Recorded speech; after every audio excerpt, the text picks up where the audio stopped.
lot. You stay and have another cup of coffee or So whatever. this is pretty cool. Okay, but It's going pretty well. My closet. Yeah, trying different sizes. Yeah. Different sizes. yeah, men, women, Yep. shorts.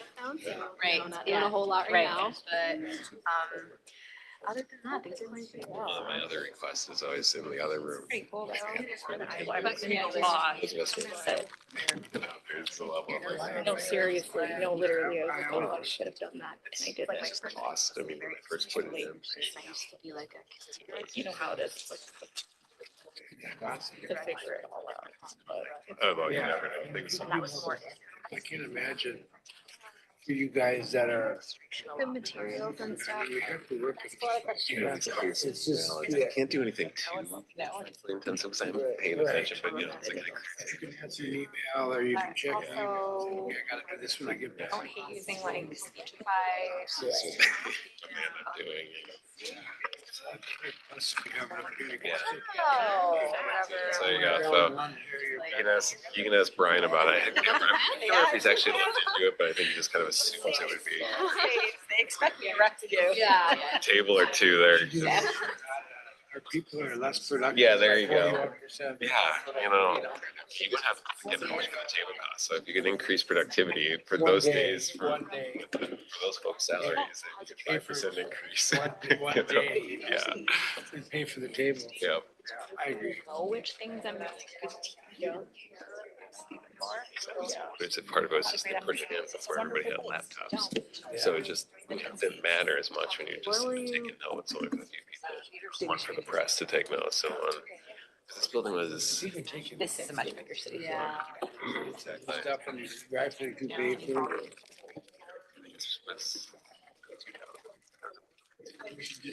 We should dedicate it for university. Like a representative. Yeah, they're. I have, Most of the time it's fine. Go well, self-police, but every now and then like. my girl's grandparents are here. Yes, just people sit there. My husband moved here with me. and To say reserve, my daughter's but. moved here with the past You months. know, 2 rows of tables, you might reduce one. One set of chairs.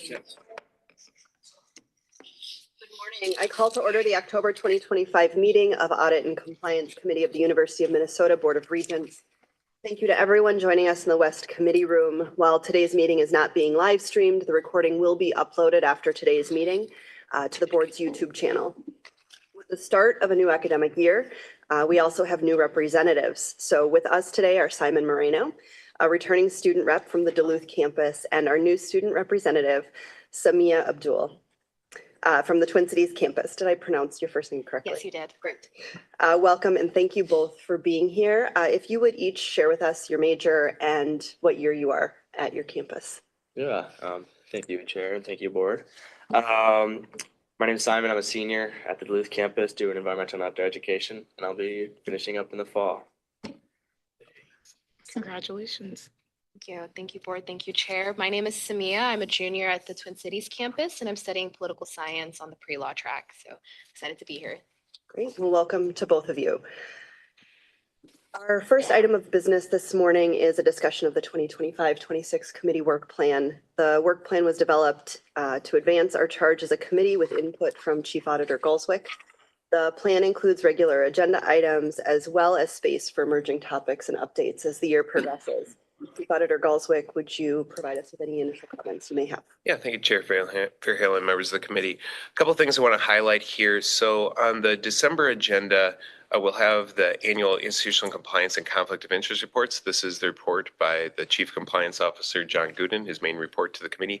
That will likely be a flipped presentation similar to the presentations that you received prior to this meeting. There will also be a closed session to discuss information security. We expect to do that at the end of the meeting so that folks who need to transition out can leave, and then we can close that to discuss those matters. In February, there's some space that is being held to discuss recent audit reports. So this may include reports that we're in the process of working on right now or ones in which we're conducting follow-up. And we'll get you'll also receive our regular internal audit update. In April, a couple of things to note here. So there will be an update on the enterprise risk management and the institutional risk profile processes, as well as an update on the university compliance landscape. As a reminder to the committee, currently John Gooding is serving as an interim compliance officer, chief compliance officer. That role is open. The administration has taken this opportunity to take a step back, look at how compliance works at the institution, and this will be an opportunity to provide an update to the committee as part of the committee's role for oversight of compliance and ERM functions. Similarly, with the ERM function, there will be an update on the administrative oversight and processes related to the institutional risk profile and enterprise risk management. Catherine Bonison is here today to discuss the work that's been done in the ERM space to date. This will be more of a forward-looking presentation. And then the June committee meeting is sometimes referred to as the Quinn Show because it really is just items in which I will be providing. So it'll be the internal audit update and the audit plan. There's also space there, though, if there's ever additional things that we need to move in. So often we will do that as a committee. With that, I stand for any questions you may have. Thank you. Does the committee have any questions for Chief Auditor Galswick? All right, thank you so much. Our second item of business today is an overview of the annual financial statements review process. I'd like to note that this is a flipped presentation, which means that the video was available in the docket materials, so we were able to watch the presentation ahead of today so that we could turn right to discussion. And with us is Assistant Vice President and Controller Molly Viola to answer any questions that the board or the chair, my goodness. Clearly have not had enough coffee or too much coffee. We're on one side of that line. That the committee may have related to the presentation. One item that I want to call the committee's attention to, and any of the board members who may be watching this now or later, we do have our audit sign off and report issuance currently scheduled for October 29th.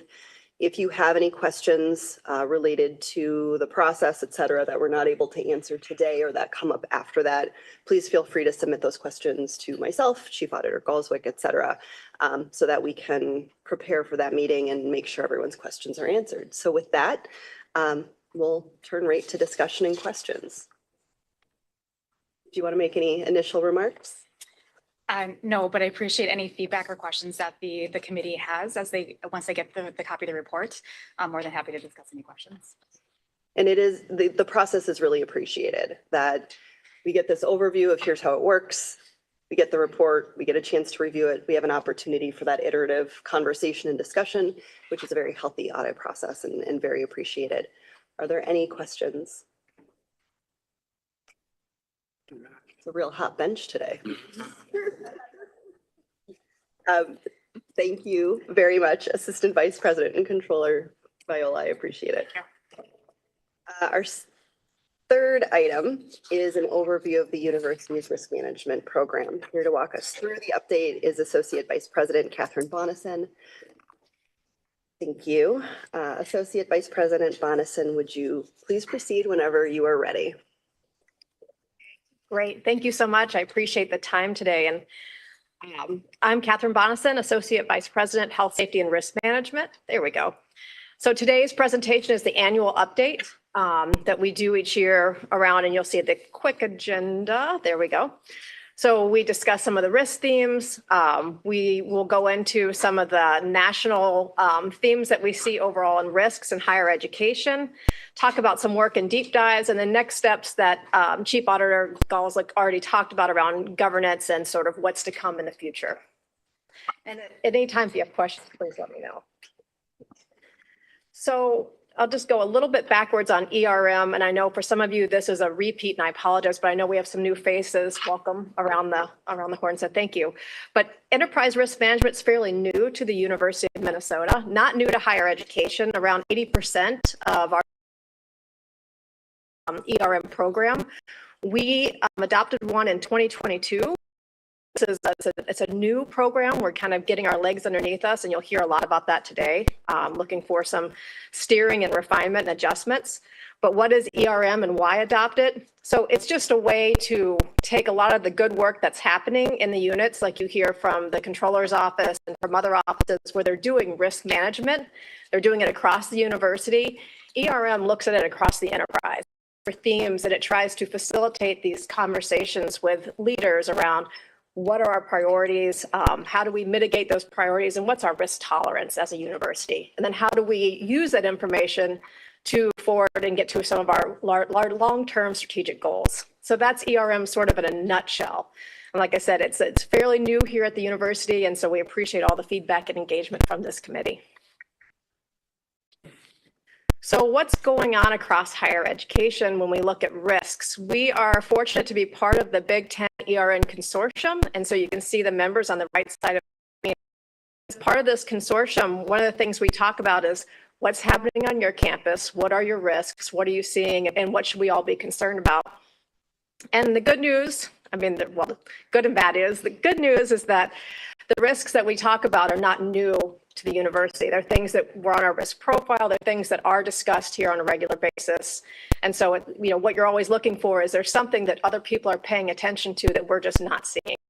And so we don't see that necessarily. The only one that showed up on the Big Ten list is third-party management that really isn't a priority here at the university. But in general, we align very well with the Big Ten. And then we look a little bit broader, even outside the Big Ten, and we look at United Educators. And so they do an annual survey. They have not completed for 2025. So this is the 2024 look. And again, they do the top 10 risks for higher education. The items in, I guess it's maroon, highlighted in maroon are the two areas where we vary just a little bit. They didn't show up as top risks for the University of Minnesota, but they show up on this broader view. So again, it's more of us just checking in to say, are we missing something? Is there something that we should be talking about or sort of raising our hand saying, hey, are we worried about this? So a lot of the work that we do throughout the year, this is a really informal way of saying just things that we hear. We're very fortunate. We get to have conversations with folks that manage high-risk departments or organizations. We talk to folks all across our 5 campuses. And as we have those conversations, themes. And so we just wanted to highlight some of those themes. And again, these themes don't mean they're bad or good. They're sometimes a risk can be an opportunity or it could be a challenge. So some of these will seem very obvious. You look at something like AI, those were really interesting discussions. I know there's a lot of work happening around AI and there's a lot of excitement as an opportunity, but there's also, concern about what about this? And so you hear that over and over.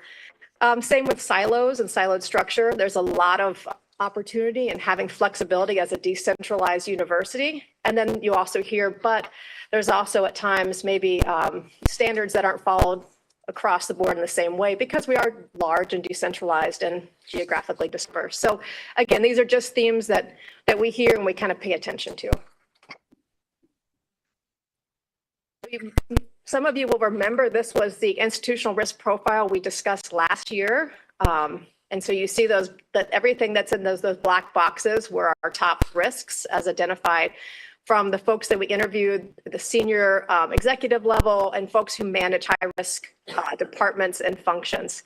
So some of what Chief Auditor Galzik mentioned in the beginning is that we're trying to identify is what's the right product here for a risk profile, what will align with the launch of our new strategic roadmap, what's helpful from a governance standpoint to help facilitate these conversations that need to happen around risk. So the 2025 update, we hope will reflect some of these changes that we're going to hope to for governance structure and sort of these next steps around ERM compliance and other risk functions. So when we do the risk profile, one of the deliverables that comes out of it is to have discussions with our executive leadership to say, what are 2 or 3 risks we want to really deep dive and take a look at and understand a little bit better about why are these risks, are they increasing, are they decreasing? Again, what's our tolerance for these risks? What are some mitigation factors and are they effective? So in 23 and 24, we did this on crisis management, facilities and maintenance, and leadership. And so that's what we talked about last year at this annual update. And then for these, the risk areas this year, 25 and 26, it's research, reputation, and student experience were the ones that were selected by the Executive Oversight Committee. So we can talk just a little bit more about these deep dives. So last year, you did hear a little bit about the 3 risks that are in the boxes, and you heard about the risk themes. So I won't get into those as deeply. The work that's been this year is below that where it says mitigation. And so this is where we follow up with a risk owner and we say, Okay, so we've done this deep dive. We've talked about these themes. Now, what are we doing to move us into this less risky area, right? And so if we look at something like leadership, where we talk about the risk being that you're onboarding leaders across the institution, across 5 campuses, having consistent onboarding is a challenge just from a resource standpoint. And so one of the things that the Office of Human Resources has done in response is created a leadership talent framework that looks to be consistent around what is the information that is expected as part of an onboarding for a leader coming into the university system. We get other examples, facilities and maintenance. And so again, some of the themes that we saw with facilities and maintenance were lack of resources. So you look at some of the work done in the finance group to have a multi-layered response to how do you fund ongoing maintenance at the university. That just gives you an example of the full cycle of there's a deep dive, there's risk themes, then what are we doing to mitigate it? And we should continue that cycle to review those. It's not a one and done, it's sort of an ongoing plan.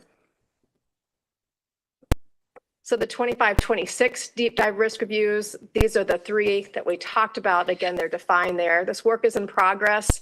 We're excited again with the launch of the strategic roadmap and to try to identify if there's ways to do some of this work in parallel to support that, and then to also to support some of the governance changes that are coming to make sure that the work product that comes out really starts us in the right direction to have some deep discussions around these risks that we've identified as worth a deeper review.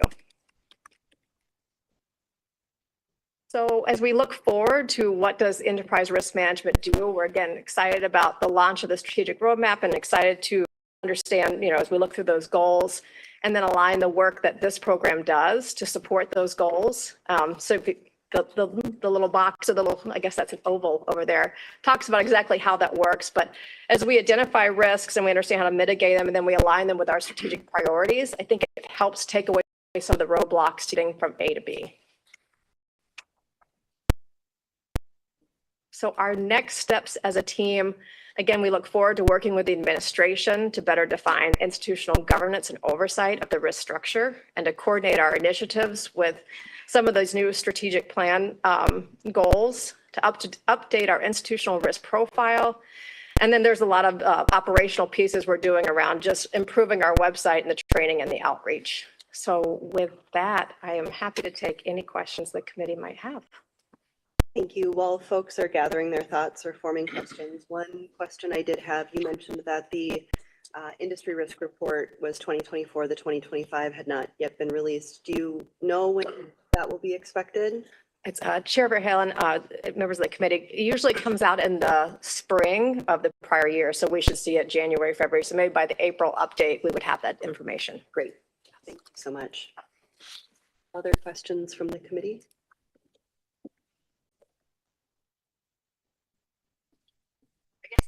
I'll ask another one while people think. Or do you have one? I'll ask, yeah. Please go ahead, Regent. So I did notice, like climate and environmental risk, is that just everywhere or is it not a risk for universities like it is in some other industries? Regent Hubish and members of the committee, it's a great question. It did not show up as a top 15 as a risk. And sometimes you could read that as the university maybe is doing this so well that people don't think of it as a risk. And so that may be a reason, but our risk profile is based on people's perception of risk versus, kind of digging into data to say, is the University of Minnesota campus sustainability metrics? Are they, we don't get it. We don't make those decisions based on numbers. It's perception of risk by those that are interviewed as part of the risk profile. Quick follow-up. Yeah, we had the Northrop collapse from weight of snow, right? Correct. So, I mean, that was a big issue. And so I think the risk, more so, and we're having these 9-inch rainfalls, whatever. I just want to mention that. So, Very good point. Thank you. for what it's worth. And we had the, stadium go down one time, for when, not our stadium, but Metrodome. Metrodome. So, I mean, it is, anyway, for what it's worth. I appreciate it. Thank Yeah. you. Yeah, a different take on infrastructure and sustainability, right? Yeah. The question I had is, the other question I had was, you provided that infographic, the oval. Yes. And one thing I noticed when reviewing that is it doesn't just end, it does come back around. And so can you just provide a little more detail on how the team goes through that iterative, continuous loop for enterprise risk management? Sure. Chair Verhalen, great question. So the way that, again, being a program that's getting on its feet, the way it should work is as we're doing these deep dives and looking at the risk profile, that you're constantly looking at these risks and you're able to say, okay, here are some metrics that show if you're moving in the right direction. Are the mitigation plans working? Are the steps that we're saying we're going to do, are they effective? And so those risks may drop off your high risk profile, right? And so they don't necessarily just go away, but that cycle goes because they may come back on. But the idea is to continue to watch those. Other risks may come back on or may appear as emerging risks. So it's not a one and done. It's a sort of a constant monitoring. We have this data and we have to somehow keep it alive and flexible. I think one of the things that we're trying to get our head around is the risk world feels like it's changing so fast right now, is how do you do that in a way that's meaningful and helpful to senior leaders? Because it's just sort of feels right now a little bit like a whack-a-mole. Like we put something together and then that changes. And so, I mean, that's I think one of the challenges we have when we think about that cycle. Okay.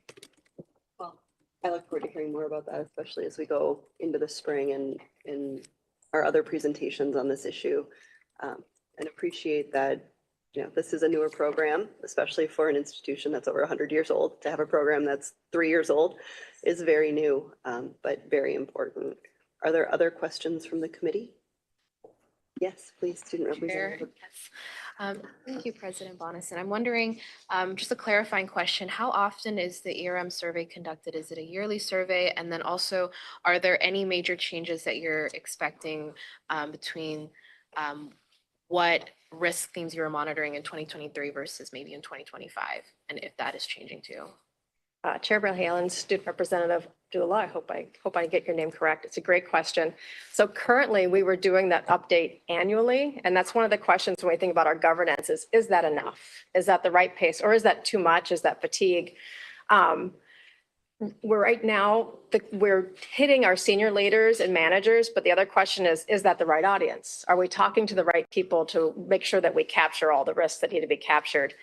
And then to your second question of, are there risks that we think will emerge? I think so. And if we were to go back to some of those emerging pieces, like AI didn't show up prominently on the initial risk profile, but I would think that might move up. It's just my opinion. We think about climate or weather disasters, those might move. Those are things that are probably on the horizon.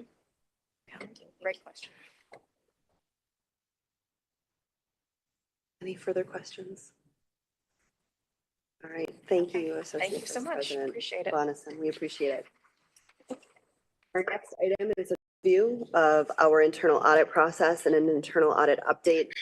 This was also a flipped presentation. Thank you, Chief Auditor Galswick, and to your team who've been willing to give these a shot.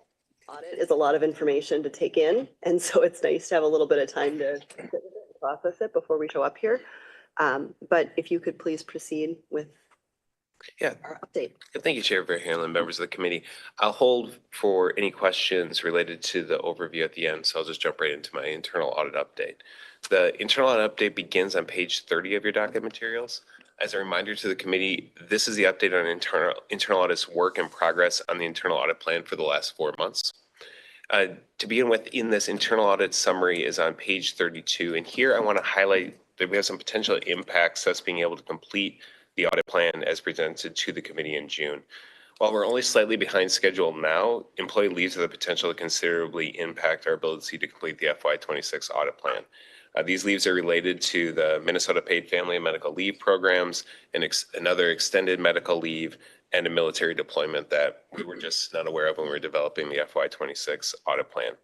The precise duration and impacts of these leaves is still unknown, but it could result in up to 5 of our tier 2 audits from the audit plan not being initiated in FY26, so fairly significant. I will update the committee regarding the progress in the audit plan and any updates we expect to or for any audits we expect to defer or cancel at the February internal audit committee meeting. Follow-up results on the remediation of outstanding high-risk audit report issues this period is detailed on page 34 and 35 of your docket materials. Overall, remediation was significantly less than a normal period, with only 15% of open items being remediated. However, over half of all the items that are still open come from audits receiving first-time follow-up, and less than 25% of the open items are past management's expected implementation date. Given this, I'm not overly concerned with the implementation results this period, but I have discussed with the administration that sustained attention to addressing these items will be needed to ensure the large number of newer open items does not result in this becoming an ongoing trend that we see from period to period. There are 3 audits with items that have been open for over 2 years. The additional details are provided on those on page 35 of your docket. The University Health, Safety, and Risk Management Group, which continues to work to consolidate and oversee the centralization of safety training.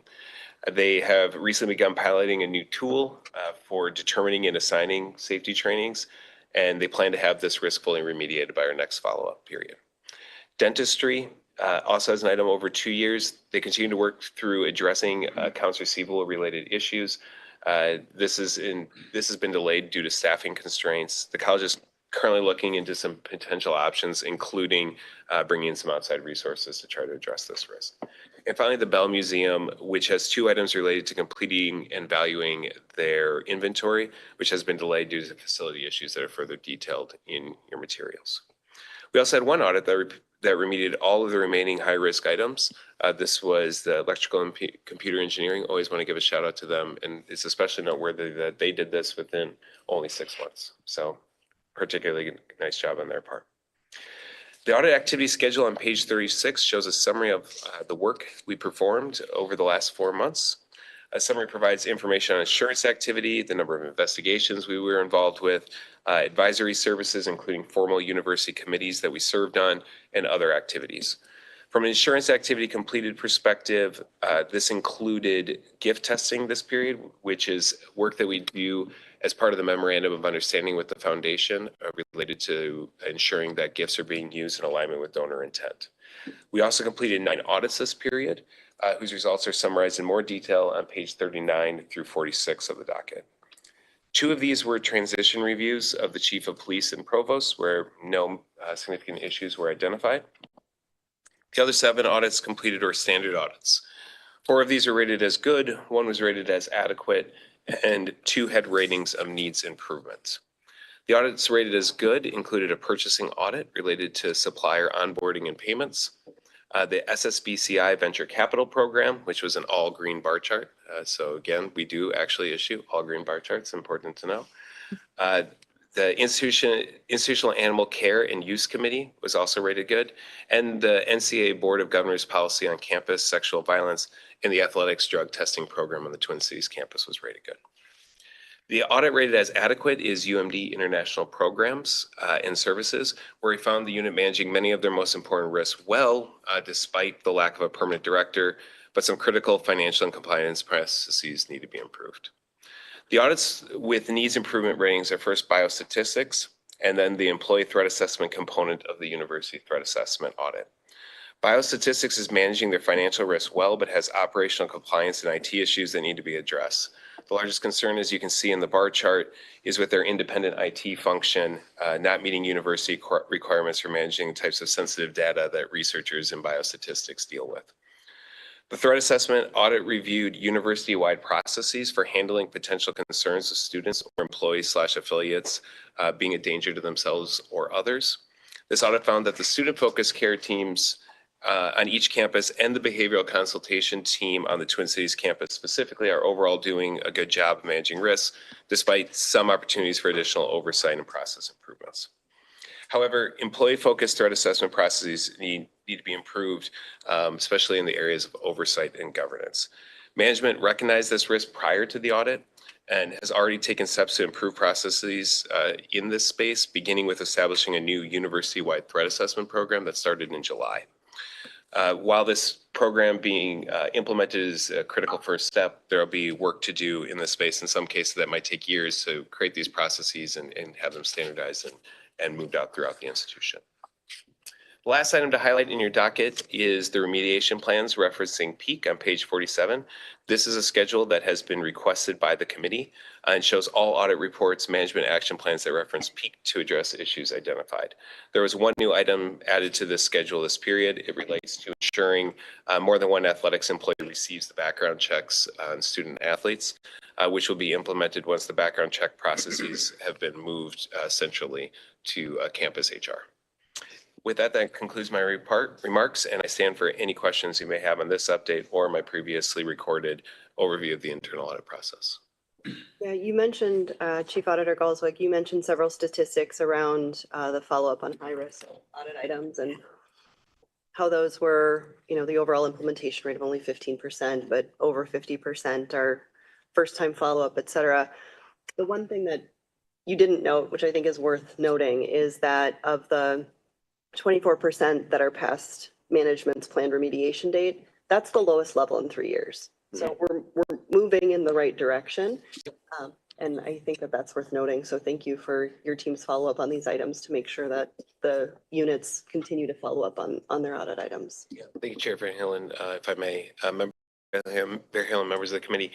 Yeah, I think if you look at page 34 of that, you have all those statistics there. And again, as a reminder to the committee, we've really tried to move to a more holistic batch of various statistics. And so that is one of the, I think, the important statistics to call out is, well, what was the original expectations for when we're going to address these issues? And are we maintaining that remediation rate as management was expecting? I think the reality is with our follow-up is a number of these issues do take years to remediate, that they know going into that by the nature of these, this is not a quick fix. This is not, we need you to use X form and start using X form and you resolve it.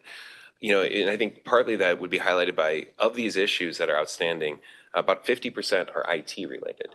And so a lot of times this means new systems, new processes, moving things over. This is not something that you do overnight. So management recognizes that when they put together the management action plan.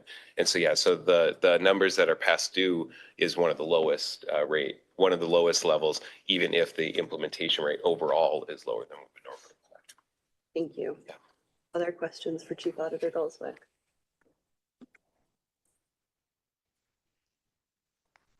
All right. Thank you very much. That brings us to our informational items. Chief Auditor Galswick, anything to highlight? Yes, thank you, Chair Perry. There are 2 information items today related to engagements with external auditing firms, which are required to be reported to the committee by board operations and agenda guidelines. One engagement was with the university's external auditor, Clifton Larson Allen, for agreed upon procedures performed associated with the university's retirement plans. The other engagement was with Ernst & Young, who provided tax consultation services. The administration determined that neither of these engagements pose an independence issue. With that, that concludes my remarks, and I or Controller Viola are available for any questions you may have on this. Are there any committee questions on those informational items? All right. Thank you. So there being no additional business before this committee, we stand adjourned. Thank you, everyone.